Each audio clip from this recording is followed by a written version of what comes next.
Step 2.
Hello, Region 15. This is WTCH Winter Newscast. The Digital Media and Movie Making class has been working hard in there to provide you with up-to-date information and reports about PHS.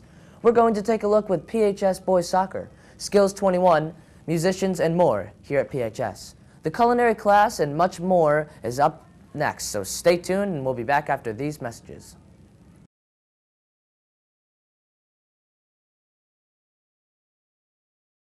Do you feel like you learned anything you didn't know before? Being in culinary, I learned a lot of different things, like a lot of different foodborne illnesses and whatnot, and things like mother sauces, a lot of different ingredients, things I wouldn't have tried, like gnocchi that we made today. So, did you learn anything that you didn't know before? Yes, I did. For example, I learned what a roux is. A roux is the beginning of a sauce. It's the first step to making a sauce. Do you feel like culinary teaches you important skills in life? Yes, I think it teaches you some things. I mean, there's a lot of things that I didn't know before I took the class. So I feel that ultimately it does. I think culinary has taught me some important skills because before culinary I couldn't cook. I could probably make eggs and that's about it. Now I can make like pizza and everything. Why did you sign up for culinary? Well, I thought it would be a fun class to take, and I like cooking around the house, and I just like to learn about stuff that I'm not really aware of, like cooking something that I would be doing on a regular basis at home. I like culinary because it's a fun class and you get to make a lot of food and then we eat it. What's wrong with that? Well, I think that the favorite thing I made had to be my Pizza Iron Chef pizza. And Pizza Iron Chef is a competition with all of the students in the culinary arts program. Everyone makes a pizza and it gets judged by teachers who come down in their free block. And our pizza was really nice. It was a Florentine pizza, and we actually ended up winning Pizza Iron Chef. What is a Florentine pizza? A Florentine pizza is basically, in the simplest form, a pizza with tomatoes, spinach, basil. It's a sauceless pizza, so it doesn't have any sauce. Just fresh mozzarella, and that's about it. Garlic, olive oil, all that good stuff. The favorite food that I made in culinary was pizza. We had bacon, sausage, and a lot of vegetables on it. It was good. So what do you wish you could make? In culinary, I wish I could make ribs, some mashed potatoes, and some corn. And probably to top that off, like apple pie, all-American. I wish I could make this dish that's called plátanos. It's kind of my favorite food. It's also known as tostones. I prefer the tostones version. What it is, it's a green plantain that's fried. And it's really good. It's kind of like, you know, a side dish. Like, you dip it in dips and eat it. It's really good. And I kind of grew up with it, and I like it. Why did you sign up for culinary? Well, I thought it would be a fun class to take, and I like cooking around the house, and I just like to learn about stuff that I'm not really aware of, like cooking something that I would be doing on a regular basis at home. Were you excited when you got this class, and did your opinions change once you actually were there? Yes, I was excited for this class. I mean, you know, it was hard to get into. I'd heard a lot of different opinions from people, but you know, I kind of noticed that a lot of people just decided to join for the extra easy credit, you know, and weren't really paying attention to what the class was about. So maybe that's why it was harder to get into. But I still liked it even as time went on.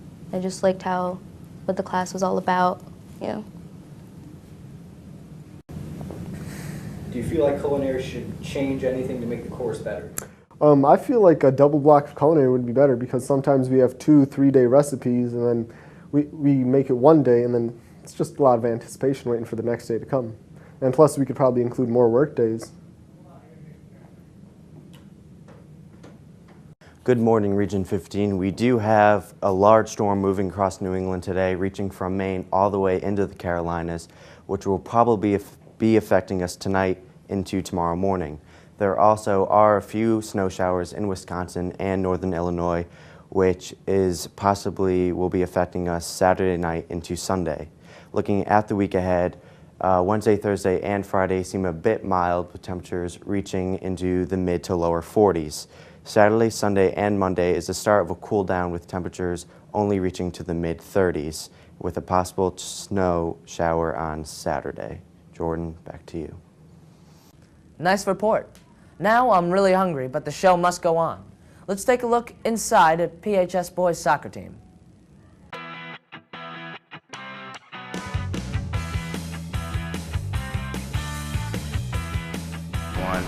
What was your favorite memory from this season?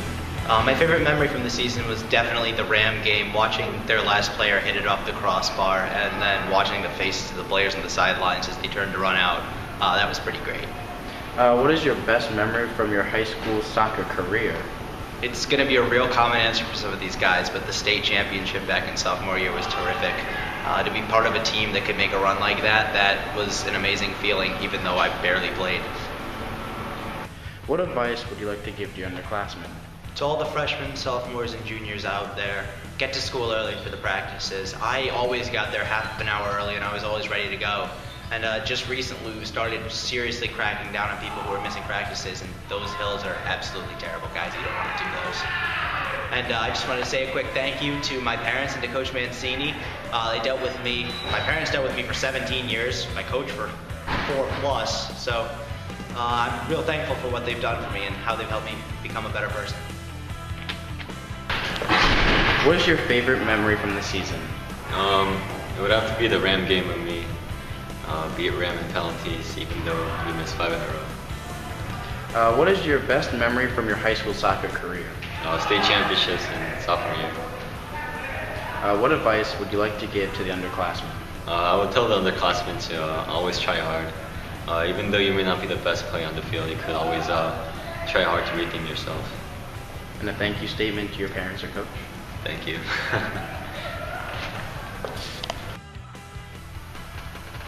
What is your favorite memory from this season? My favorite memory would be beating Ram at Ram because it was an exciting game. We went 3 rounds of PKs and I've never seen that many PKs in my life, and we ended up winning, so it was an excellent game. What is your best memory from your high school career? My best memory would be winning the state champion my freshman year. It was an awesome experience. I would have loved to win it this year, but I mean, we weren't as lucky, so. Any advice you'd like to give to the underclassmen? I'd like to say work hard, stay in shape, and just prove to coach that you are willing to play and dedicated to play, and show up to practice on time. And any thank you statement you'd like to give to your parents or coaches? I would like to say thank you to my parents for supporting me all 4 years, and thank you to Coach Mancini. He was an awesome coach, and I'm looking forward to playing with him in Southbury FC. What is your favorite memory from this season? My favorite memory of the season is scoring the goal against Torrington in overtime to win to move on to the quarterfinals. What is your best memory from your high school soccer career? My best memory of the high school soccer career is having practice and missing all my PKs that I made bets on, and I had to break up with Jen, but I never did. What advice would you like to give to the underclassmen?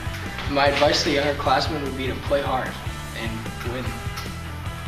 And any thank you statement to your parents or coaches? I'd like to thank my parents for driving me all the time and taking me to practice, and because I don't have a car, and they're taking me to practice and going to my games and supporting me throughout my whole career.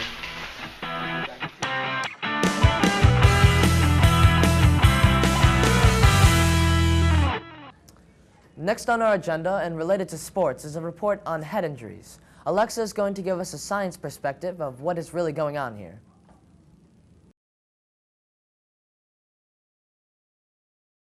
Well, when they first come in, I do a neuro check on them, which means I check their pupils to see if they're reacting evenly. I will do hand grasps. I, ask them several questions to see if they, are alert and oriented. I ask them, are you dizzy? Are you nauseous? See if there's any vomiting. I go through all the symptoms. There's a gamut of symptoms. And then usually I'll give them ice, have them rest, call their parent, and then usually if I feel, yes, they have a concussion, I'll tell them they should be seen by the doctor, because you really should be. You shouldn't wait on that. This year probably had the most number of concussions. I would say probably this year we have at least 10 children already who either have or have had concussions. I'm not sure if it's that people are becoming more active or they're just getting diagnosed more readily now. But prior to that, we'd have a few here and there, but not anything like this year. This year is definitely much higher. I would say since the end of last year, beginning to this year. I've had 2 concussions. One of them was from a grappling class with one of my friends.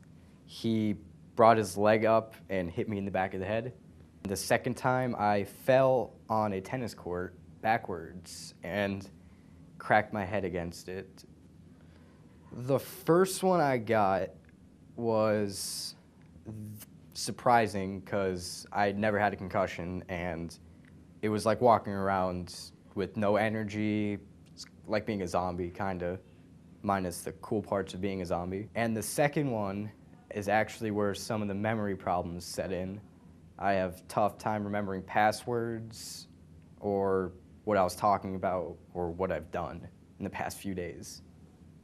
Most of the times our directives come from their physicians. Oftentimes they will see a neurologist or their primary care physician. Healing concussions usually involves a great deal of rest, resting the brain. They may be on medications for the headaches, limiting their use of smartboards, computers, any kind of technology that shines bright lights in their face, limiting, again, with the homework issues, homework and classwork and tests and quizzes, we try to rest the brain as much as possible, so they may be limited to only oral testing or no testing at all, limited amounts of homework. Again, we don't want to tax the brain. So it's mostly resting the brain for extended periods until the symptoms subside.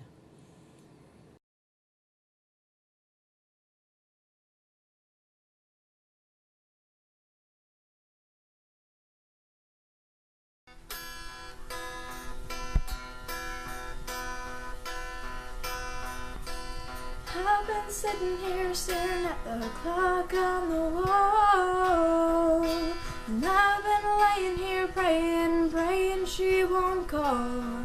It's just another call from home, and you'll get it and be gone, and I'll be crying. I play all kinds of stuff. Like, I started out playing mostly country, but I started with I play the weirdest stuff, like the Juno soundtrack songs. I know most of those, and like the kind of gypsy rock stuff that Caravan of Thieves does. I play some of their songs. What do I have to do to make you see that she can't love you like me? I don't really believe that a band should have a band leader. Like, for some things, it makes sense, I guess, but I don't think it's really like a delegated thing. Most times I like to think of like bands as being a democracy. Like if you're going to make a really big decision, then everyone should be in agreement on it, or at least majority. I don't think that there should be one person that makes like big decisions. Baby, why don't you stay?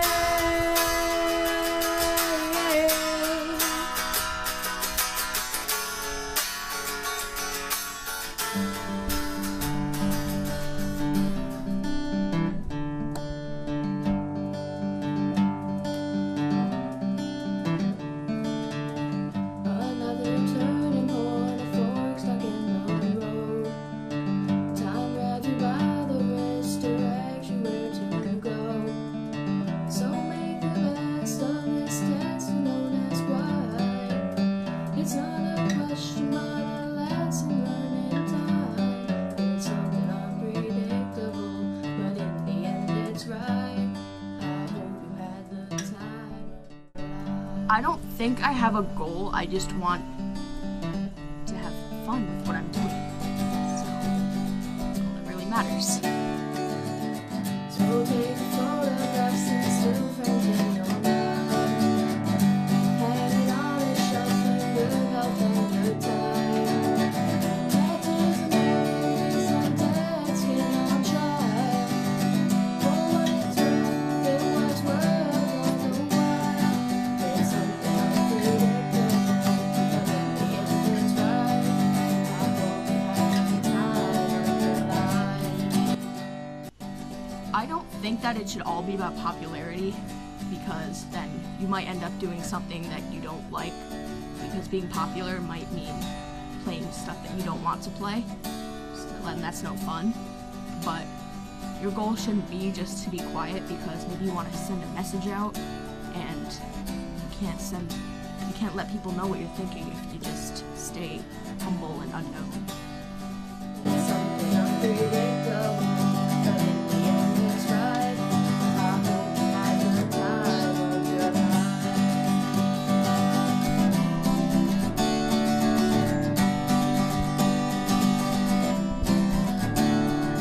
It's something unpredictable, but in the end it's right. I hope you had the time of your life.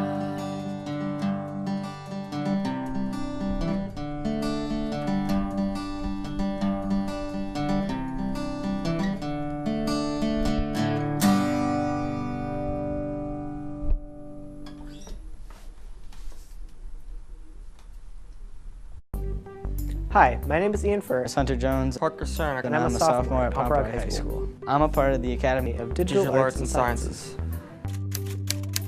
Hi, my name is Brian Jennings. I teach the sophomore science class, Bio 21. For Bio 21, we don't have a textbook, so we run class off a website called Moodle. It works as a nice little online learning environment.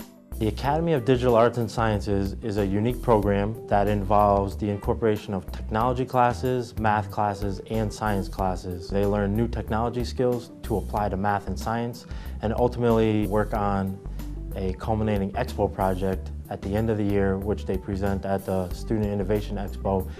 They present in front of judges who are engineers, doctors, researchers, college professors, teachers from other schools. They're judged based on the scientific quality and the background knowledge that they acquire of this project. It allows students the opportunity to present solutions to real-world problems, and it really just captures what the real world is like in terms of business and science. The amount of work that students put in is going to be the benefits that they reap at the end. Hello, my name is Kelly Pelletier, and I am the Skills 21 teacher for the Academy of Digital Arts and Sciences. In my Skills 21 class, which is a technology class, we cover many different units. Some of the units we talk about are digital citizenship, information literacy, digital storytelling. We also cover 3D modeling and animation, and we spend a good part of the year on the Innovation Expo project. The class also has a lot of experiential field trips, blended learning, and one fantastic part of the class is the development of the digital portfolio, which students then keep and use over their 4 years to really be a showcase of their work products and their reflection and their growth.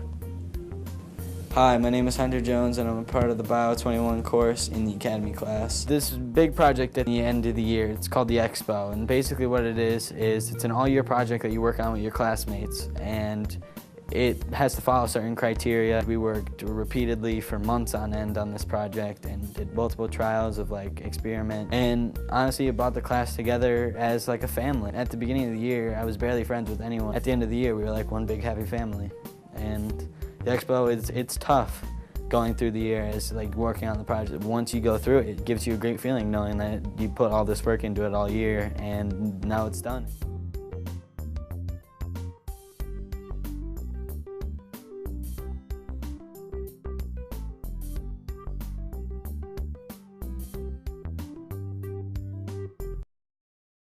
Stressed with homework? Let's take a look at Kyle Rand's report about how homework and stress are related. Over the past few years, teenagers are being given more and more homework, which may be leading to some stressful situations at home. I sat down with sophomore Claire Bish to discuss the stress she feels as she does homework. So, Claire, how much time do you spend a night on homework? About 1 to 2 hours. 1 to 2 hours. Was this a typical amount of time for a high school student? According to various anonymous sources, most high school students actually spend up to 4 to 5 hours a night on homework. That's about 1.5 Lord of the Rings movies per night. Do you ever feel pressured when you're studying for tests? Yes.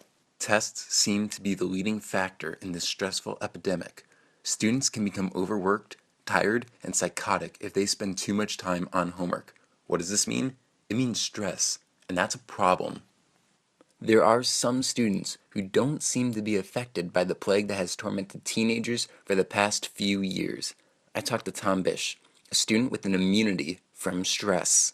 When you do your homework, do you feel stressed at all? To be honest, not really. I don't really think homework's very, very stressful. Pretty calm for a senior. Or is it? Let's see how much homework he has on a nightly basis. For the most part, Kyle, I have very little to no homework. Could that be the correlation between homework and stress? Could a lack of homework diminish the amount of stress on a student? Or is it something deeper? Could there be something we don't yet grasp about homework? We may never know for sure, but there is one thing we do know. Homework is stress, so be careful when you're studying. It's a dangerous world out there, but the real danger could be right there in your textbook. And that's your WTCH News with Jordan Osella.